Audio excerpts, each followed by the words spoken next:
A quick update about translations.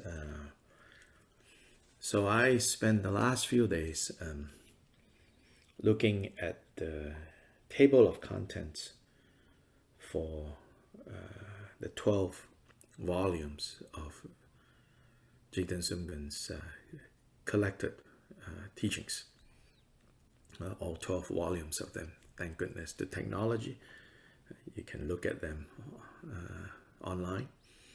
Of course, it's all in Tibetan, but I could look at the table of contents in each of the volumes and have some rough idea of what the contents are.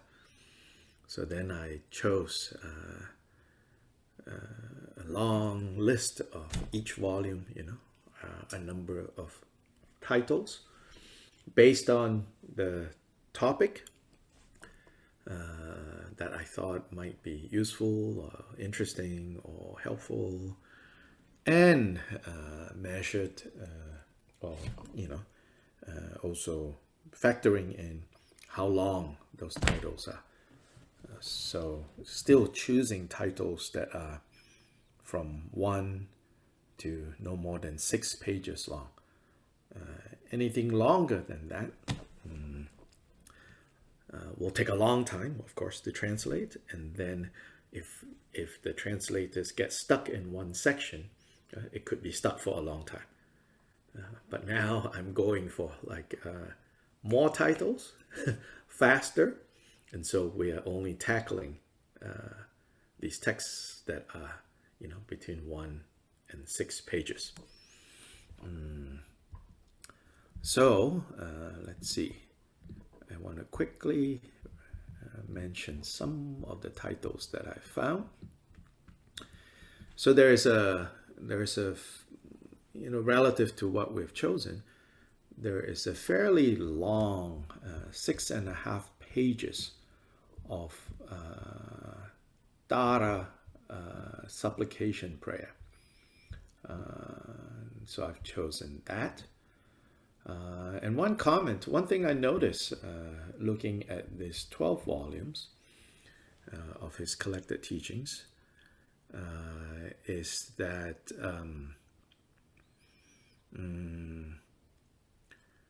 there's almost next to no, out of the 12 volumes, with like hundreds and hundreds and hundreds and hundreds of titles. I would say that sadhanas and ritual texts constitute less than 1% of the content. So that's very, very insightful, I think. That in Kyopa Rinpoche's own time, there wasn't a lot of use of very long and fancy ritual texts. So that was interesting to see. And even the ritual texts, they were not, like fancy versified often. They're more just like Kyopa Rinpoche describing. So makes me wonder if there is actually ritual texts that people had, but he is giving like impromptu teachings on what you do with them. So what's in the 12 volumes is more like him saying, okay, you should do this, then you do this, then you do this, and then you do that.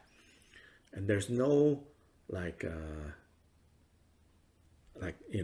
the sadhana text that we know and we use today, you don't really see it in there. What you do see in there is and also not a lot, is these praises or verses of praise or aspiration verses. So there's this Pure Land, but this Pure Land aspiration prayer is not in the 12 volumes, interestingly, the one that we just did. But others are in there. Other things are in there. So there's one that I chose. So like I said, there's one to Tara, 6.5 pages. There is one to Manjushri, about 2.5 pages. Then you have things like, let's see.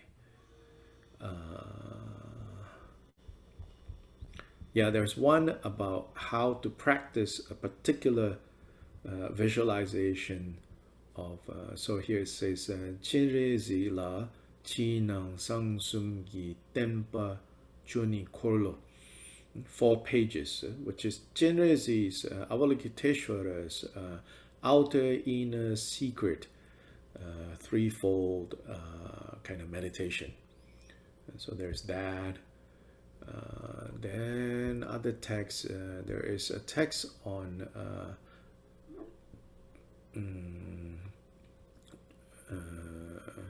another text on how to meditate on Chenrezi, 3 pages.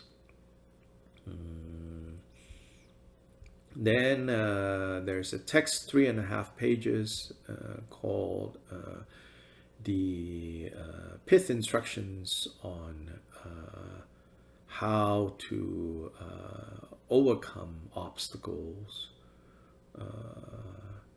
Then how to progressively meditate on the Vajrayana style 7-fold offering, the inseparability of wind energies and mind. That one is less than 2.5 pages. There is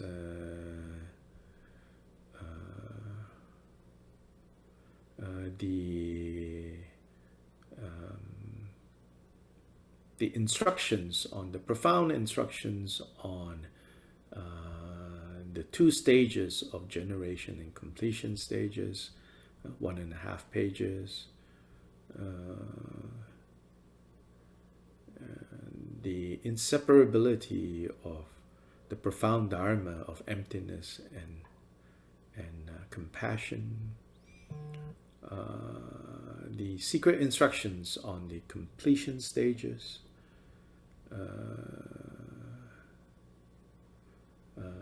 The instructions on illusory body, 3 pages. There is pith instructions on Vajrayogini practice, 5 pages. The wheel of protection, 2 pages. Let's see. There is a few Poa texts, but not the Poa that we are familiar with, in fact. This is more about what we might call Dharmakaya Poa. Namshe Lama Poa, Poa Nakshokma. So the transferring the consciousness to the Lama Poa. So yeah, so those are some of the titles. Just so that you know what's going on, and the translators are continuing to work on it, as they also have other commitments that they are working on. Yeah. So now coming back to Gongchik. So statement 10, chapter 5. We are at the part where we're looking at how to understand, right, ritual, as we're saying. And so here, ritual, again, we should understand, it's talking about a specific type of ritual, specifically the stages that are involved in the more elaborate generation stage or creation stage deity practice. So here, Kyopa's statement is all elaborations, meaning all the details found in the rituals, in the creation stage rituals, arise through the dependent origination of the fundamental nature. Yeah, so here is consistent with what we have seen, again and again, right? So the most immediate one that we saw was how Kyopa insists that we are clear that as much as we say that Buddhas appear in different forms in order to connect with sentient beings, and Buddha taught the different idams that connects and helps sentient beings of different types of capacities and states of mind and likes and dislikes. As much as we say that, he says that, however, you should not think that in their skillful way of connecting with us, that they could manifest forms that are inconsistent with their fundamental nature. Yeah, I think that's how we could translate or expand on that earlier statement, right? In the Buddha's showing us or introducing to us the various idam possibilities to meditate on, to train in, as much as those were given in consideration of what we need, what sentient beings of different types need, nonetheless, when the Buddha does show, manifest, teach a particular idam form, nothing about that idam form contradicts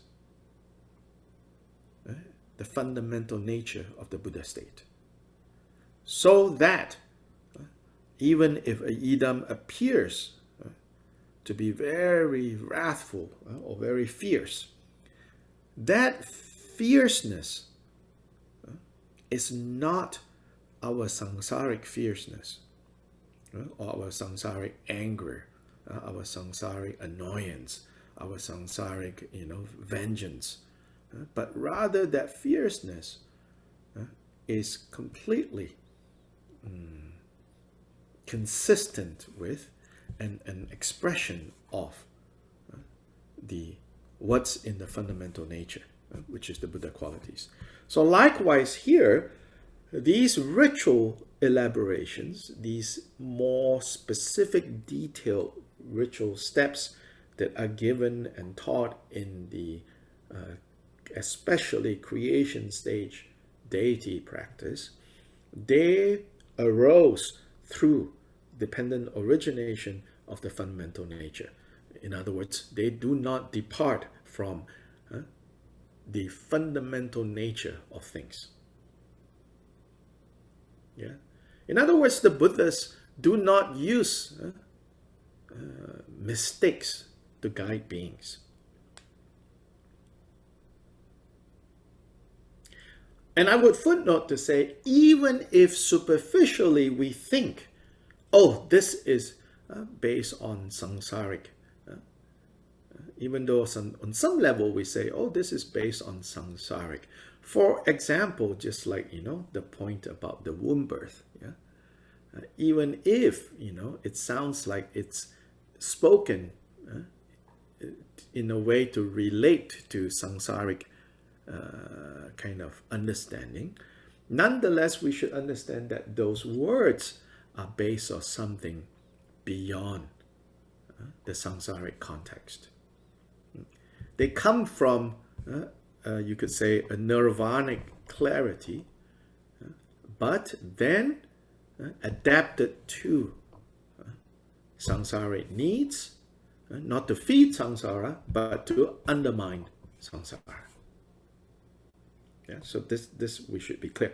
So this Vajra statement is spoken in response to all the detailed rituals are taught for those who delight in the elaborations regarding the meaning requiring further explanation. Yeah. Yeah, so this statement, right, is quite commonly expressed. Even I have said things like this, like all the detailed rituals are taught for those who like, and for those who need more. Then the Buddha gave more. But here Kyopa says, no, no, no, no. Buddha gave more because there's more to be discovered and to be realized and to be understood. Yeah, so all the details were given, not because, to transform the obsessive compulsive. So there are those who obsess and are compulsive. So the Buddha gave very detailed obsessive compulsive details. No, the Buddha gave those details because there are more and more profound, there are more and more subtle obscurations to be removed, and therefore more and more profound points to be realized when those obscurations are removed. And therefore, these elaborations, these details are given for that reason. Joda's commentary, as it is externally, so it is internally. Therefore, the formation, existence, and destruction of the outer realm of the world, and the formation, existence, and destruction of the inner Vajra body arise not from fabrication, but from the dependent origination of the fundamental nature. So Choda goes immediately into saying how the way in which the external universe evolves, right? Going back to first, there is space. Out of space, wind mandala. From wind mandala arises fire mandala. So the elements begin to form, right? At the beginning of each physical universe. First, there was only space. Then from space, it says the karmic winds coalesce, becomes more thick. In other words, like the karma of the beings that are going to inhabit this universe come together to form the winds of karma, which is the next level of that evolution. From the winds of karma, then the fire element arose. From fire element, water element. From water element, earth element, right? So he says, so this is how the external world evolves. Then the evolution of the external world and the evolution of the the inner Vajra body, the energetic body, it evolves following the same principles, following the same process. Then, of course, our physical body, which is a microcosm of the macrocosm, also evolves, also arises, following the same principles, following the same process.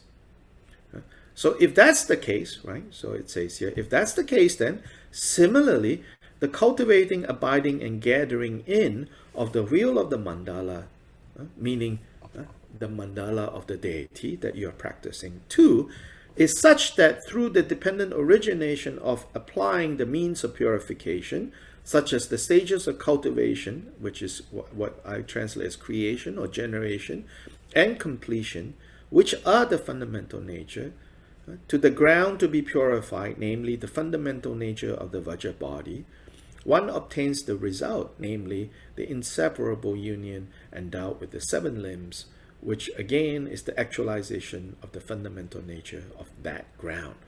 Therefore, this, the fundamental nature of the former, that is, the ground to be purified, and this, of a primordial complete achievement and so forth too, are thereby explained. In other words, right, all these follow the same principles. And therefore, in these creation stage, generation stage, or he calls it cultivation stage, how Sobish translates this, cultivation stage, right? All the details were created or taught by the Buddha because this is how dependent origination unfolds, manifests, and therefore, based on that understanding, then the necessary purification, the necessary clearing of the confusion also happens in that way. A phenomenon that is not dependently originated does not exist. Therefore, a non-empty phenomenon does not exist. This is a very famous quote from the Mula Madhyamaka Avatara by Arya Nagarjuna. And here it is used, is quoted to point out how everything arises based on the principle of dependent origination, and therefore all these methods, techniques, details that the Buddha give in terms of of the formal practices we do, they are also based on that. Phenomena that arise. So now the next quote. This is a quote from a Nyingma Tantra, a Vajakilaya Tantra. Dorje purbe gyut nime oze. It says, Sobich says he has not been able to locate the exact source. And he says, I'm not very sure of the translation. So good scholar always tells you things like this. Phenomena that arise through the power of merit and gnosis are and temporarily depend on cause and effect, and results beyond congruent causes are all the ultimate true nature of all phenomena. Phenomena that come into existence through dependent origination will be the pure gnosis of awareness. Those individuals who conform with the Dharma have unlimited ways of causes, conditions, and results. So he is not very clear how to translate this section. I think the gist of what this section, this quote is saying is, when we rely on what the Buddha taught in his Dharma teachings, and understand that these teachings are given through the Buddha's all-knowing mind that recognizes dependent origination, then we have many tools that we can use. That all these tools were designed based on the truth of dependent origination. And Chodra continues, all these assemblies of deities of the support and the supported taught here, no matter whether they are much or little elaborated, are taught as dependent origination, or are taught based on dependent origination, having in mind the fundamental nature of the trainee's constitution. Yeah? So here is the two part that I was saying. One is, it doesn't depart from dependent origination fundamental nature. Right? Second, it's then adapted to the needs of sentient beings. Yeah? So adapted to the needs of sentient beings is skillful means, is compassion. Realization of fundamental nature is wisdom. So wisdom and skillful means can, if it is true wisdom and true skillful means, they never contradict. Whereas when we try to maybe improvise things to help sentient beings, it might be in conflict with fundamental nature. Whereas what the Buddhists gave is always emerges from the fundamental nature, dependent origination, but having in mind the fundamental nature of the trainee's constitution. So these two have to be in tandem, in agreement. Since this kind of teaching is in agreement with the original state of the fundamental nature, you must practice according to the respective authentic texts. Some have created admixtures by doing as they like, such as summarizing detailed rituals and making summarized ones more detailed. But that is unreliable, and the result does not arise. So here, Shoda is kind of warning and say, these days, he says, in his time, people might try to, summarize very long practices or very short practices, making it long. He says, why don't we just keep the long long and keep the short short? And don't like try to improve that too much. And it says because it's unreliable. And then if it's unreliable, then the result will not arise.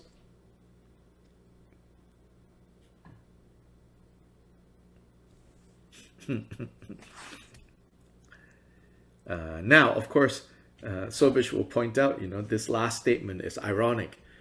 He says, so we jump ahead first. He says, on page 439, he said, as a final note in this context, Chökyi Drogpa warns against producing admixtures, quote, such as summarizing detailed rituals and making summarized ones more detailed, presumably by conflating them with other rituals, since this is unreliable and will not produce the desired result. This is an interesting remark, since Chökyi Drogpa's collected writings contain sadhanas that he seems to have abbreviated from other sources and that he appears to have conflated. So he says, I presume that this statement is meant for those who interfere with the structure and content of sadhanas just as they like, without having the necessary insight into the matter.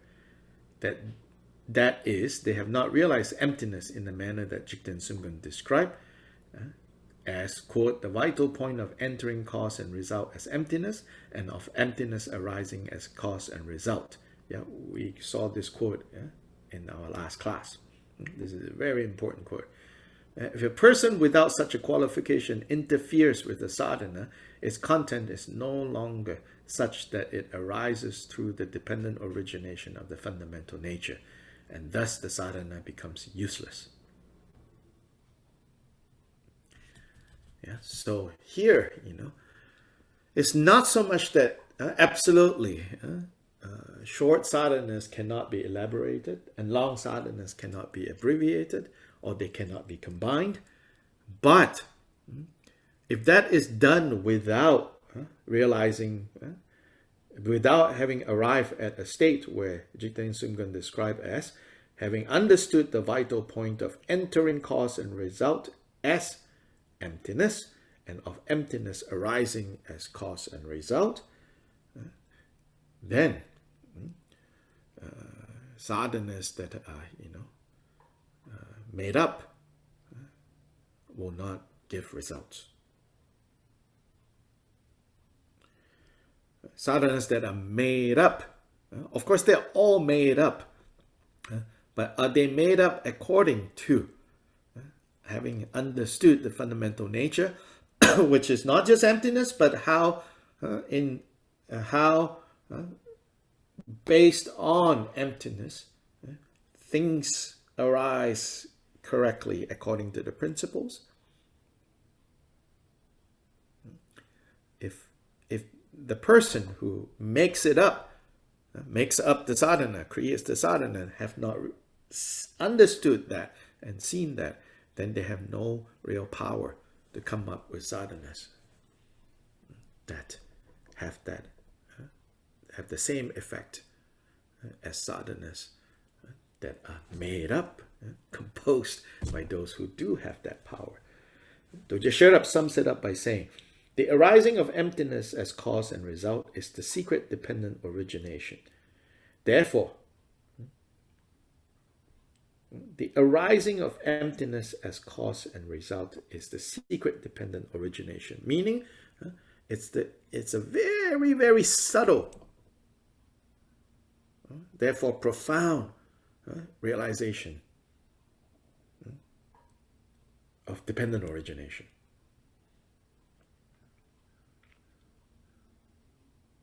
How emptiness then manifests as cause and result.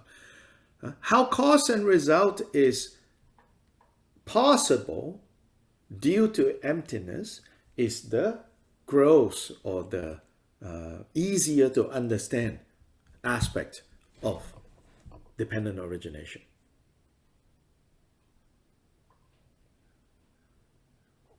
But how from emptiness arises cause and result, that is, he says, the secret dependent origination. Therefore, those elaborations exist primordially in agreement with the cause, the original state of knowledge objects.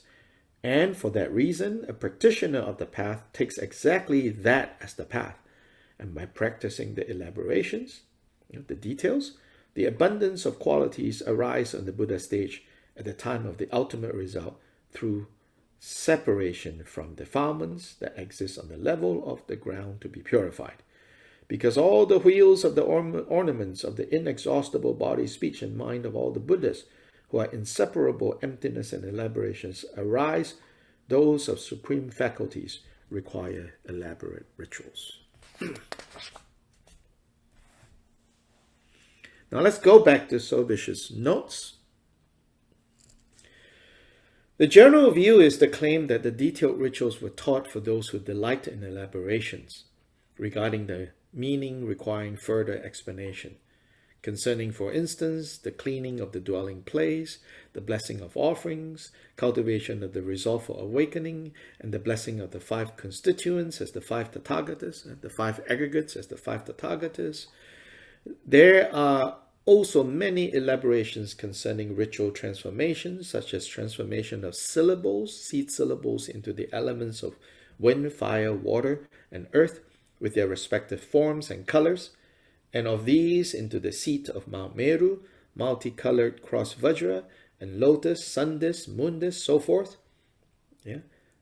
up to including the manifestation of the charnel grounds, like in the Chakasamvara mandala. There are these 8 great charnel grounds surrounding the outside of the mandala, all of these. Right?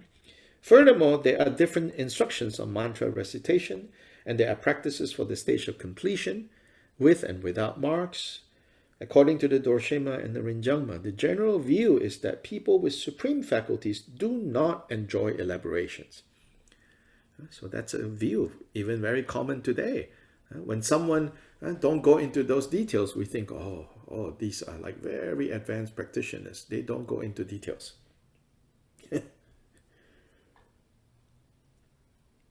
The general view is that people with supreme faculties do not enjoy elaborations. And for them, no ritual is necessary, apart from merely the blessing of their faculties, such as the eyes. They claim that the elaborations are not grounded in the fundamental nature. Yeah, we tend to, like look to someone like that, some great Lama, and say, oh, look, they're beyond all the details. Oh, how great they are. And that is somehow based on the idea that all these elaborations are not based on the fundamental nature. And the problem with that is, if you think through it, it's like, if they're not based on the fundamental nature, then why did the Buddha teach them? Now, you might be tempted to say, oh, the Buddha taught them merely to accommodate our craziness. Then Jigten Sungkhan's response would be, then in that case, then the Buddha taught it to perpetuate samsara, and that cannot be the case. Chokyi Drakpa begins his remarks with a quotation that says, all as it is externally, so it is internally. Beginning of the 4th chapter of the Lagu Samvara, which is another name for the Chakasamvara Tantra. But apparently only in Mardo Chokyi Wangchuk's revision of Rinchen Sangpo's lost translation. One can find very similar lines in several tantras, such as the Sarva Tathagata Guhya Tantra and the Samputi Tantra. The statement points out a correspondence or analogy between external and internal reality. According to standard explanations of mantra practice, the cultivation and completion stages of the mandala deity practice serve as a means of purification of the outer and inner realities. This occurs in such a way that the cultivation and completion stages purify the Vajra body, which is the ground to be purified. Although our commentators do not explicitly mention it, they also purify the container, meaning the physical world, the world as represented in mantra by the outer mandala. The purification works because all limbs, as in all parts, all aspects, or all elaborations of the ritual correspond to the different aspects of external and internal realities. Because the elaborated aspects of the ritual are pure, since they are elaborations, since they are details of the fundamental nature, the performance of the ritual purifies the corresponding aspects of reality. That is, by the purity of an element in the ritual, a corresponding element of outer and inner realities is purified.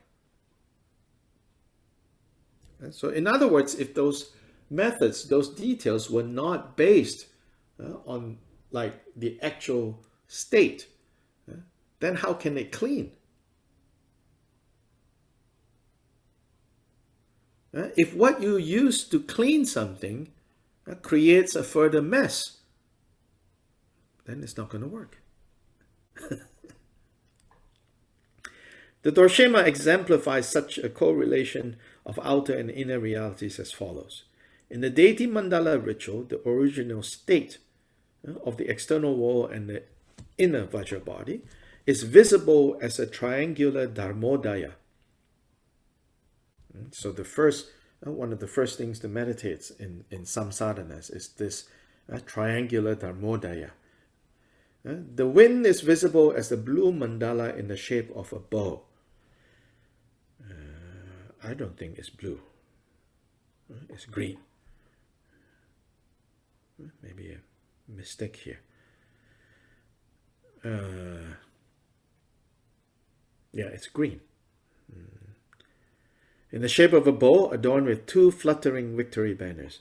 Fire is visible as a flaming red triangle, water as a white orb with vase, and earth as a yellow square adorned with the three-spoke Vajra.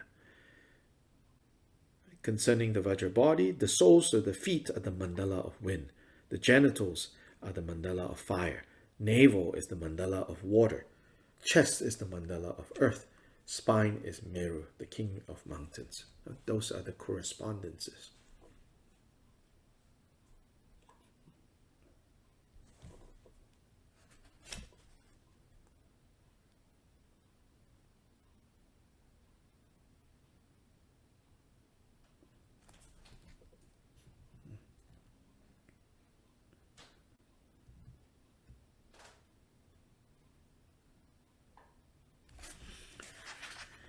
Yeah, so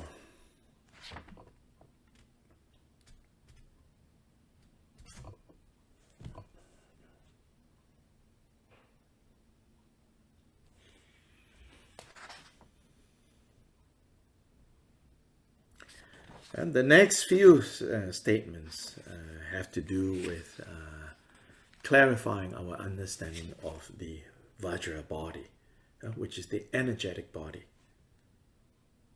The winds, drops, channels. Those will be clarified in the next few statements.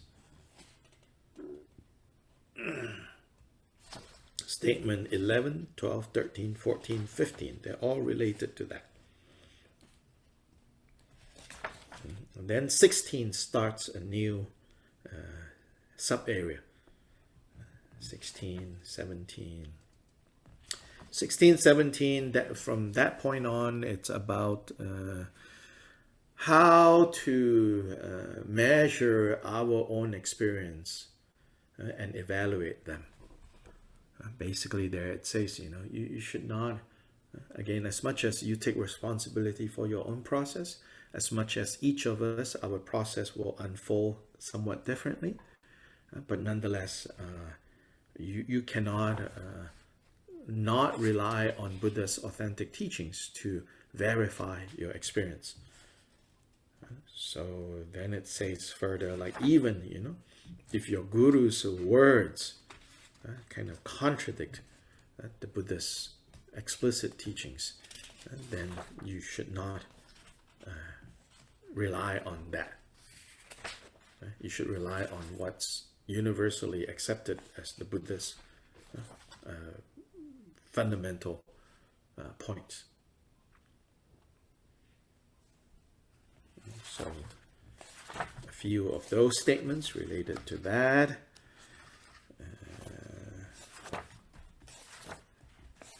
Yeah, so now we're getting closer and closer to the end of chapter 5. Chapter 5 is one of the longest chapters. It has 28 Vajra statements. So we're now at, we finished 10 statements from chapter 5. So there is another 18 statements.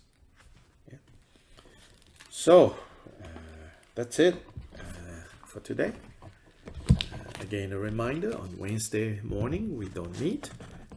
And then those of you who are involved with Drigong Dhammakirti, Wednesday night we meet. Then Friday morning is when we continue with the Gongchik class. Yeah. Changju sem rinpoche ma ge pa nam ge gyu chi ge pa nyam pa me pa ya go ne gong du pe war sho.